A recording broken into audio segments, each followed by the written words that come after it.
Tension को लेके बात करें तो सबसे पहले जो है सुबह की जो दिनचर्या स्टार्ट होती है उसमें आप पहले सबसे पहले वॉक ज़रूर इंक्लूड कीजिए।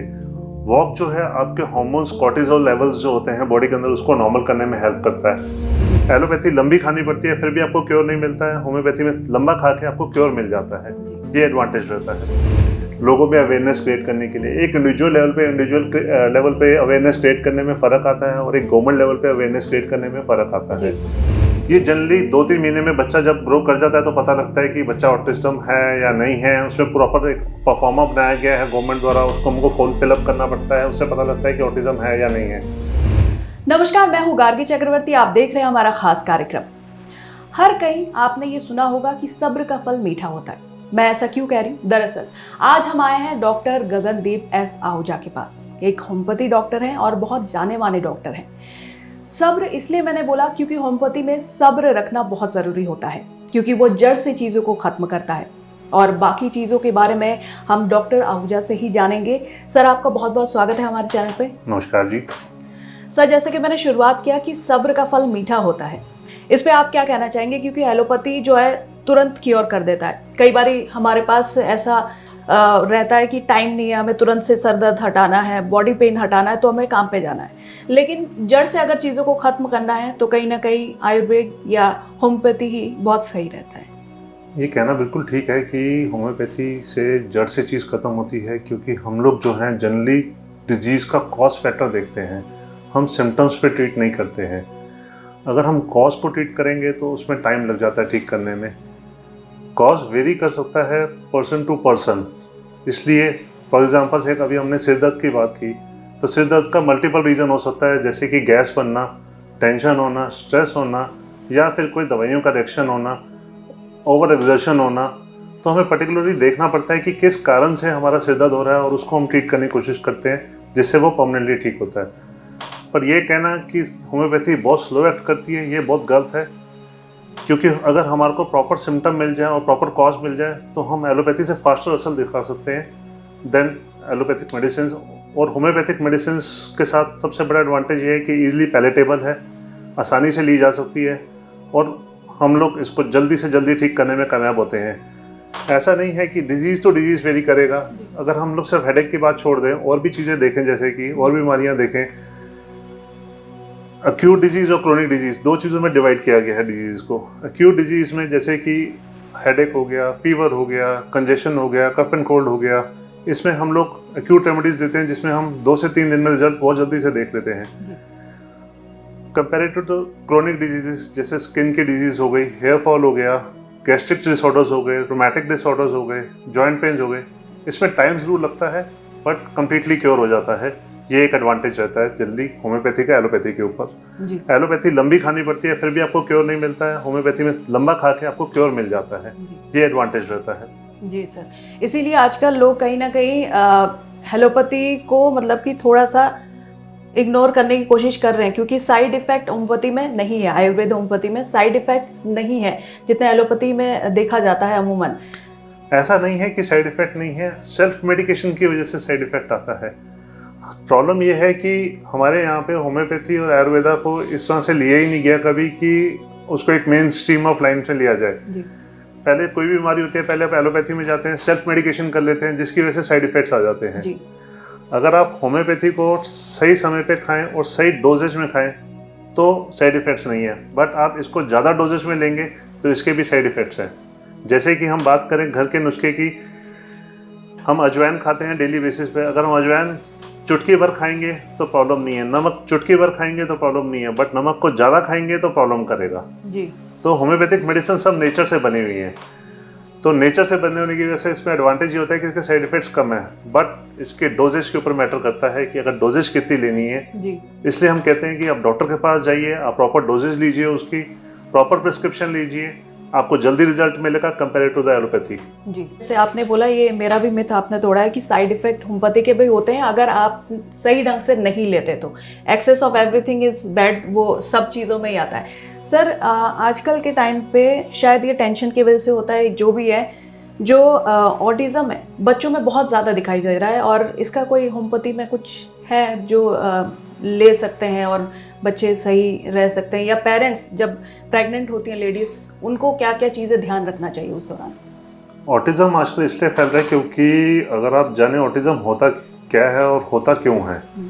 ऑटिज़म है कि आपके ब्रेन सेल्स प्रॉपर डेवलप नहीं होते हैं, जिसकी वजह से बच्चे की ग्रोथ पीछे रह जाती है। वो हाइपर होता है। सबसे बड़ी बात, वो एक जगह पे टिक के नहीं रह सकता। तो इस पे सबसे बड़ा कारण जो देखा गया है वो हाइपोक्सिया देखा गया है। ड्यूरिंग द प्रेगनेंसी जब बच्चे की डेवलपमेंट हो रही होती है तो उसमें ऑक्सीजन जो है प्रॉपर नहीं जा पाता ब्रेन में, जिसकी वजह से जो है बच्चे की डेवलपमेंट पीछे हो जाती है। ये जनरली 2-3 महीने में बच्चा जब ग्रो कर जाता है तो पता लगता है कि बच्चा ऑटिस्टम है या नहीं है। उसमें प्रॉपर एक परफॉर्मा बनाया गया है गवर्नमेंट द्वारा, उसको हमको फुल फिलअप करना पड़ता है, उससे पता लगता है कि ऑटिज्म है या नहीं है। ऑटिस्टिक बच्चों को हैंडल करना और ऑटिस्टिक बच्चों की ग्रोथ करना बहुत मैटर करता है। कई पेरेंट्स जो हैं वो हाइपर होते हैं, जिसकी वजह से during the pregnancy healthy pregnancy नहीं हो पाती है। आपस में लड़ते हैं, आपस में मनमुटाव होता है ड्यूरिंग द प्रेगनेंसी, तो ब्लड प्रेशर लेवल्स हाई रहते हैं। ब्लड प्रेशर हाई लेवल्स रहने से ऑक्सीजन की जो सर्कुलेशन है ब्रेन को नहीं जा पाती है। कुछ ओवर मेडिकेशन करने की वजह से ड्यूरिंग द प्रेगनेंसी, उसकी वजह से जो है ऑटिज्म देखा गया है। जेनेटिक फैक्टर्स में जनरली देखा गया है, अगर फैमिली हिस्ट्री में किसी को कोई मन बुद्धि रहा हो, या फिर आपकी फैमिली में कोई स्ट्रेस लेवल्स बहुत हाई रहे हो, या फिर दिमाग की कोई बीमारी रही हो, तो बच्चों में जल्दी आता है ऑटिज्म। अब बात करें इसके इलाज की, ऑटिज्म का अभी तक इलाज सिर्फ इतना है कि उसके हम सिम्टम्स को मैनेज कर पाते हैं, बट प्रॉपर क्योर अभी तक कुछ नहीं है। जनरली ऑटिज्म में क्या होता है कि हाइपर एक्टिविटी होती है बच्चे में, तो उसको हम लोग कुछ मेडिसिन लाइक कैमोमिला या कुछ ऐसी मेडिसिन होती हैं जिससे हम उसके माइंड को शांत रखते हैं।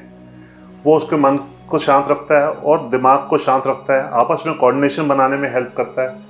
होम्योपैथी से हम लोग ऑटिज्म में एक और चीज़ों में ध्यान दे सकते हैं, जैसे कि बच्चों को जल्दी कॉन्स्टिपेशन रहता है ऑटिज्म बच्चों को, तो हम लोग कॉन्स्टिपेशन को आराम डाल सकते हैं ऑटिज्म के बच्चे को।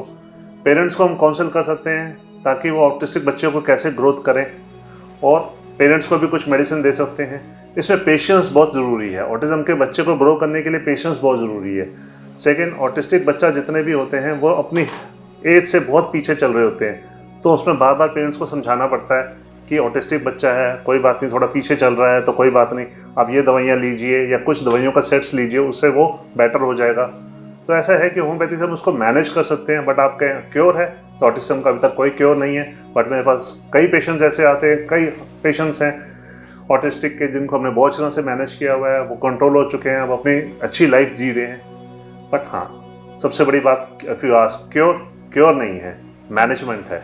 जी बिल्कुल सही सर। जैसे कि आपने बोला कि वो उस दौरान वो लेडी कैसे बिहेव करती है, वो चीज़ भी बच्चे पे असर करता है, और चीज़ें बहुत मायने रखता है वो सारी चीज़ें। आज के टाइम पे हर दूसरा इंसान टेंशन में है, चाहे पढ़ाई के लेके हो जाए, चाहे जॉब को लेके हो जाए, अपने पर्सनल लाइफ को लेके हो जाए। इस टेंशन से लोगों पे क्या क्या असर पड़ सकते हैं, कौन कौन सी बीमारी होती है, लोग जो मतलब कि समझ नहीं पाते हैं लोग। टेंशन एक ऐसा है जो बीमारी समझ में ना आए, जिसका कोई इलाज का हमें पता ना चले, जिसका कॉज ना पता लग रहा हो, सारी बीमारियां वो टेंशन से होती हैं। जैसे कि हेयर, ऊपर से स्टार्ट करें, हेयर फॉल, हेडेक, गले का सूखना, घबराहट होना, नींद ना आना, हाथ में मसल्स में प्रॉब्लम होना, ऑटोइम्यून सा डिजीज सारी जितनी भी आती हैं, skin related disease, gastric related disease, musculoskeletal related disease, और तो और आपका साइकेट्रिक सारी डिजीज, सब टेंशन से रिलेटेड है मैम। तो tension is the major cause for all the disease. तभी हम बोलते हैं टेंशन को बेस्ट तरीका है मैनेज करने का मेडिटेशन। जी, जितना आप मेडिटेट करेंगे उतना आप टेंशन पे कंट्रोल कर पाएंगे और उतनी बीमारियों से हल कर पाएंगे। मेडिसिन एक सिर्फ आपको एक लेवल तक लेके ठीक कर सकता है, बट उससे ऊपर आपको मेडिटेशन करनी ज़रूरी है, तभी आप क्योर की तरफ जाएंगे, नहीं तो नहीं जाएंगे। जी बिल्कुल सर। आपने जब पढ़ाई की होम्योपैथी की, जैसे आपने शुरुआत में बोला था कि वो प्लेटफॉर्म आयुर्वेद और होम्योपैथी को नहीं मिला है, तो क्या आपको लगता है कि अब मिल रहा है वो चीज़? क्योंकि लोग जो एलोपैथी ले रहे हैं, कई लोग शायद आपके पास भी होम्योपैथी के लिए भी आ रहे हैं शायद, कि उनको चाहिए कि हाँ मैं ये भी ट्राई करूँ, ऐसा कुछ हो रहा है? लोगों में चेंजेस आ रहे हैं? लोगों में चेंजेस इसलिए आ रहे हैं क्योंकि अब होम्योपैथी एक वैलिड साइंस बन चुकी है, आयुर्वेदा एक वैलिड साइंस बन चुकी है, और इस गवर्नमेंट ने बहुत सपोर्ट किया है होम्योपैथी और आयुर्वेदा को। इससे पहले आज तक गवर्नमेंट कभी सपोर्टिव नहीं थी इन साइंस को लेके। एक अलग मिनिस्ट्री बनाई गई, आयुष मिनिस्ट्री, जिसने बहुत हेल्प किया हम लोगों को ग्रो करने के लिए, लोगों में अवेयरनेस क्रिएट करने के लिए। एक इंडिविजुअल लेवल पे अवेयरनेस क्रिएट करने में फ़र्क आता है और एक गवर्नमेंट लेवल पे अवेयरनेस क्रिएट करने में फ़र्क आता है। तो गवर्नमेंट ने हमारी बहुत सपोर्ट की है इस बारी, आयुष मिनिस्ट्री ने बहुत सपोर्ट की है होम्योपैथी और सबसे बड़ी बात ड्यूरिंग द कोरोना अगर आप बात करें तो काफ़ी लोगों को अवेयरनेस आई कि इससे हटके भी और पैथीज हैं जो काम करती हैं। जैसे कि ड्यूरिंग द कोरोना हमने आर्सेनिक एल्बम दी काफ़ी लोगों को as a preventive as well as for cure. We have seen marvellous results कि कई लोग हम लोगों ने ऐसे देखे जो स्टीरॉयड्स ले लेते हैं और उनको जल्दी रिलीफ आया हमारी होम्योपैथिक मेडिसिन से। तब लोगों को विश्वास जागना शुरू हुआ। कोविड टाइम में देखा कि हॉस्पिटल्स पे अप्रोच नहीं कर पा रहे थे तो उन्होंने हमारे को अप्रोच करना शुरू किया, हमने रिजल्ट्स देने शुरू किए, तो लोगों को अवेयरनेस क्रिएट हुई कि नहीं होम्योपैथी भी उससे अच्छा काम करती है देन एलोपैथी। और बात करें इंडिविजुअलाइजेशन की, पर्सन टू पर्सन वेरी करता है, किसी को होम्योपैथी सूट करती है, किसी को एलोपैथी सूट करती है, किसी को आयुर्वेदा सूट करती है। अगर हम लोग, मेरा कहने का मतलब सिर्फ इतना, अगर हम तीनों साइंस या चारों साइंस को एक इंटीग्रेटेड साइंस बना दिए, क्योंकि कोई भी साइंस कंप्लीट नहीं है, अगर हम चारों को एक लेवल पे ले आएँ तो एक अच्छा ही लेवल होगा, एक हेल्थ का अच्छा ही लेवल होगा, जो अब आयुष मिनिस्ट्री कोशिश कर रही है। अब देखते हैं कितने दिनों में वो कामयाब हो पाता है। जी। मैं as a individual, as a doctor, मैं बताता हूँ आपको कि मैं चाहता हूँ कि आप एलोपैथी और होम्योपैथी, जो एलोपैथी डॉक्टर्स हैं वो होम्योपैथी में भी रेफर करना शुरू कर दिया है काफ़ी डिजीज़ के लिए, और हम बीइंग होम्योपैथ जहाँ हमारी रिस्ट्रिक्शन आती है हम एलोपैथी को रेफर करते हैं। तो हमें ओपन माइंड के साथ काम करना चाहिए, ये नहीं कि एलोपैथी है या होम्योपैथी है या आयुर्वेदी है। मेन मोटिव होना चाहिए कि हेल्थ, पेशेंट की हेल्थ कैसे लेके आनी है, उसको क्योर कैसे करना है। जी बिल्कुल सर, सब मिलके बस यही है कि हमारा जो पेशेंट है वो कैसे सही हो सके, यही है। सर आप इतने टाइम से इस फील्ड में हैं और आपने देखा होगा कई लोग ऐसे आते हैं बहुत ही पेशेंट नहीं रखते हैं कि हमें तुरंत सही होना है, ऐसे लोगों को आप क्या सलाह देते हैं? वो कभी ठीक नहीं हो सकते। सबसे बड़ी सलाह ये है कि पेशेंट में अगर पेशेंस है तभी वो ठीक हो सकता है। वो बेशक जिस मर्जी लाइन में चला जाए, वो एलोपैथी है, होम्योपैथी है, आयुर्वेदा है, किसी लाइन में मर्जी चला जाए, पेशेंस पहले रखिए, दवाई को समझिए, डिजीज को समझिए और उसको कोरिलेट कीजिए, तब आपको समझ में आएगा कि कितने दिन में आप क्योर हो पाएंगे। फॉर एग्जाम्पल से एक वायरल डिसऑर्डर है आपको, ठीक है, वायरस जनरली 5 दिन तक बॉडी में रहता है। आप 2 दिन की दवाई खाने से ठीक नहीं हो जाएंगे, आपको 5 दिन या 7 दिन की दवाई खानी पड़ेगी तभी आप ठीक होंगे। ठीक है, ऐसे ही अगर आपको कोई बड़ी बीमारी है जैसे कि हेयर फॉल है, उसमें कम से कम नहीं तो 1 साल का ट्रीटमेंट करना पड़ेगा, वेदर आप एलोपैथी में जा रहे हैं या होम्योपैथी में जा रहे हैं, तभी आप ठीक हो पाएंगे। तो ये पेशेंस सबसे पहले है, देन पेशेंट आता है, देन क्योर आता है, देन डिजीज आती है। तो डिजीज, क्योर, पेशेंट सबको इकट्ठा करने के लिए हमें एक चीज़ चाहिए, पेशेंस। जी, उसी से सब कुछ सही हो सकता है। सर जाते जाते आपसे ये जानना चाहूँगी कि आपने टेंशन से रिलेटेड बहुत सारी बीमारी बताई कि इससे ये हो सकता है, तो टेंशन ना ले तो ज़्यादा बेटर है। आप अपने व्यूअर्स को और क्या कुछ कहना चाहेंगे कि वो हेल्दी रहे? टेंशन को लेके बात करें तो सबसे पहले जो है सुबह की जो दिनचर्या स्टार्ट होती है उसमें आप पहले सबसे पहले वॉक ज़रूर इंक्लूड कीजिए। वॉक जो है आपके हार्मोन्स, कॉर्टिसोल लेवल्स जो होते हैं बॉडी के अंदर, उसको नॉर्मल करने में हेल्प करता है, जिससे कि आपके स्ट्रेस लेवल कम हो जाते हैं।